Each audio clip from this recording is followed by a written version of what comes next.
Machinery ఒక గేయాన్ని రచిస్తారు. అది వింటే నిజంగా దేవుని శక్తి ఏమిటో మనము గ్రహించగలుగుతాము. అది చదివినప్పుడు అది నా మనస్సు లోతుల్లోకి వెళ్ళింది.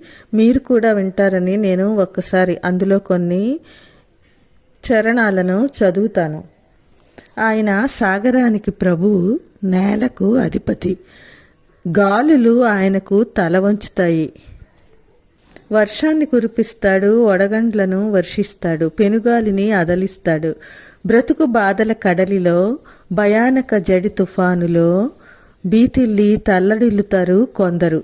గాలితో పెనుగులాడకు, దాన్ని మిత్రునిగా పరిగణించు. బ్రతుకులో అధిక కృప ననుభవించు. నిశ్చయంగా గమ్యం చేర్చే సురక్షిత మార్గం. తెరచాప వాలే గాని పెనుగాలి బలం కాదు.